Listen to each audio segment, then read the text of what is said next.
সমস্ত জল্পনা কল্পনার অবসান, তারেক জি এবং বিএনপির সমস্ত রহস্য কার্যত ফাঁস। দর্শক, জরুরি খবর, আমাদের জরুরি করণীয় নিয়ে আলোচনা করব।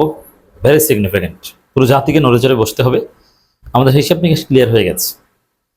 বিএনপি, তারেক জিয়া, আমরা শুধু সালাউদ্দিন আহমেদকে গালি দিচ্ছি, কিন্তু না, এটা তারেক রহমান সহ পুরো বিএনপির অবস্থান।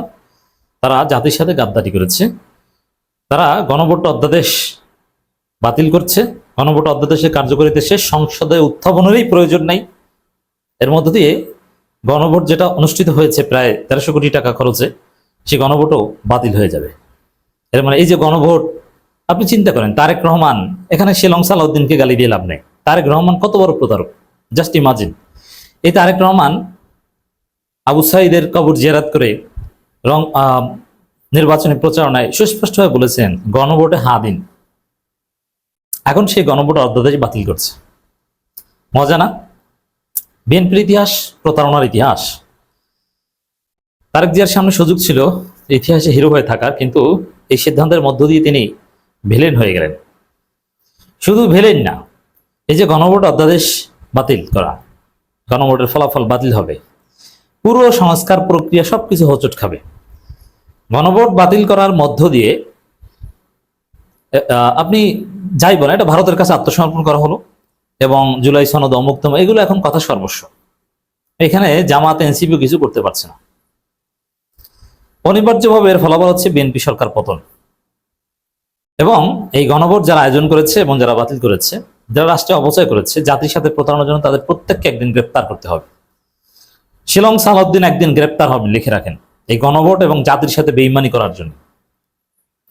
বিএনপি 1991 সালে বেইমানি করেছে। 1991 সালে যে 3 দলীয় জোটের রূপরেখা, সেটা বাস্তবায়ন করেনি। তারা ভেবেছিল যে তখন তো কিছুই হয়নি, কিন্তু না, এটা 2026 সাল। তা গণভোটের রায়ের সাথে প্রতারণা করে পৃথিবীতে কেউ টিকতে পারে না। অনিবার্যভাবে বিএনপি সরকারের পতন হবে এবং বিএনপির বিচার হবে গণভোটের সাথে এই প্রতারণা করার কারণে। সংবিধান মারানি সালাউদ্দিনকে একদিন গ্রেপ্তার করা হবে এবং গণঅভ্যুত্থান ঘটবে বিএনপির বিরুদ্ধে। তবে একদম রাতারাতি যে ঘটবে তা না। এখানে জামাত এনসিপির হাতে হাজারো ইস্যু, কিন্তু তারা কাজে লাগাতে পারছে না। তবে জনগণ ফুঁসে উঠবে, তখন সবাই কাজে লাগাবে। কিভাবে কি হবে কেউ টের পাবে না। প্রকৃতি বিএনপির উপর নির্মম প্রতিশোধ নিবে। দর্শক, প্রথমেই যে এই গণভোট অধ্যাদেশ বাতিল করার এই সিদ্ধান্তের তীব্র প্রতিবাদ জানাচ্ছি। পুরো বাংলাদেশ ফুঁসে উঠছে, জুলাই বিপ্লবীরা ফুঁসে উঠছে। সবাই আপাতত ফেসবুকে প্রতিবাদ করছে, কিন্তু রাজপথের কোনো কর্মসূচির খবর আমরা এখনো দেখিনি। কিন্তু আমরা বলতে চাই যে গণভোট অধ্যাদেশ বাতিলের প্রতিবাদে জামাত এনসিপি কি করে জানি না, তবে কোনো না কোনো প্ল্যাটফর্মের উচিত রাজপথে বিক্ষোভ মিছিল ডাকা, প্রয়োজন হলে হরতাল অবরোধ দিন। অঙ্কুরেই এখনই যদি আপনারা ব্যবস্থা নিতে পারেন, তাহলে ভালো কোনো ফলাফল আসতে পারে। কিন্তু যদি লেট করেন, 5 বছর পর হা হুতাশ করবেন, আক্ষেপ করবেন। যেরকম বিএনপি জামাত 2008 সালে নির্বাচনে অংশগ্রহণ করার জন্য 16 বছর হা হুতাশ করেছে, আক্ষেপ করেছে, এবং 2013 সালের আন্দোলন স্থগিত করা, 14 সালের 5 জানুয়ারি নির্বাচনের পর আন্দোলন স্থগিত করার জন্য 10 বছর আক্ষেপ করেছে। এক বিরাট ফান্দে পড়েছিল। এখন এই গণভোট অধ্যাদেশ বাতিল, এর মধ্য দিয়ে গণভোটও বাতিল হবে। এই যে ইতিহাসের সেরা প্রতারণা বিএনপি করলো, এর বিরুদ্ধে যদি জামাত এনসিপি হরতাল অবরোধ চূড়ান্ত আন্দোলন না করতে পারে, বিএনপিকে যদি বাধ্য করতে না পারে, জামাতকেও অনেক বছর আক্ষেপ করতে হবে, এনসিপিকে অনেক বছর আক্ষেপ করতে হবে। হ্যাঁ, তরুণ প্রজন্ম আর একটা বিপ্লব ঘটাবে। আমার কাছে এটা মনে হচ্ছে যে বাংলাদেশের কোনো সমাধান সংসদে হবে না, আলাপ আলোচনার মাধ্যমে হবে না, কোনো ঐকমত্য কমিশন কোনো কিছুর মাধ্যমে বাংলাদেশের চূড়ান্ত গন্তব্যে পৌঁছানো যাবে না। বাংলাদেশের সবকিছু ঘটাতে হবে রাজপথে, বিপ্লবী স্টাইলে। রাজপথেই বাংলাদেশের সমাধান। এবং যদি কোনোদিন অদূর ভবিষ্যতে গণঅভ্যুত্থান বা কোনো বিপ্লবের পর বাংলাদেশে একটা বিপ্লবী সরকার গঠিত হয়, ওই বিপ্লবী সরকার যদি সবকিছু ইনস্ট্যান্ট বাস্তবায়ন করে দেয় এবং সেগুলো যদি পরিবর্তন অযোগ্য করা হয়, তখন হয়তো ভালো কিছু হবে।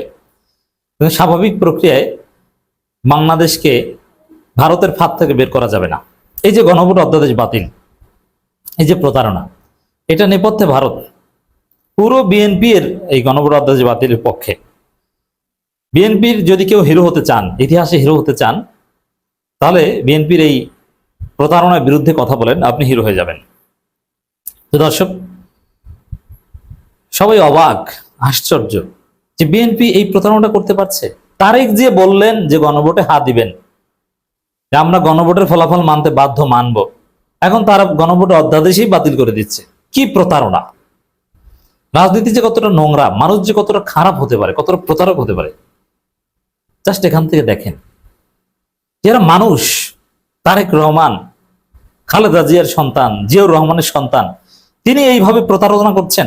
প্রতারক, ধান্দাবাজ, বাটপার। যদি এরকম হতো যে ঠিক আছে বিএনপি সালাউদ্দিন অনেক কিছু বলছে, কিন্তু তারেক রহমান গণভোটের পক্ষে বিপক্ষে কিছু বলেনি। বিপক্ষে তো আগেই বলেছেন যে আলু পেঁয়াজের কথা, কিন্তু গণভোট নিয়ে বিএনপির তো অ্যালার্জিটা কিসের? কারণ বিএনপির জন্ম তো গণভোটে, কিন্তু শুরু থেকেই তারেক রহমান সহ সবাই গণভোটের বিরুদ্ধে। যদিও মাঝখানে হায়ের পক্ষে বলেছে, আবার বিএনপির লোকজন নায়ের পক্ষে প্রচারণা চালিয়েছে। না জিতে গেলে বিএনপি বেঁচে যেত, তাহলে অ্যাটলিস্ট ইতিহাসের পাতায় গাদ্দার হিসাবে এভাবে তাদের নাম লেখা থাকতো না। কিন্তু হ্যাঁ, জিতেছে 70%।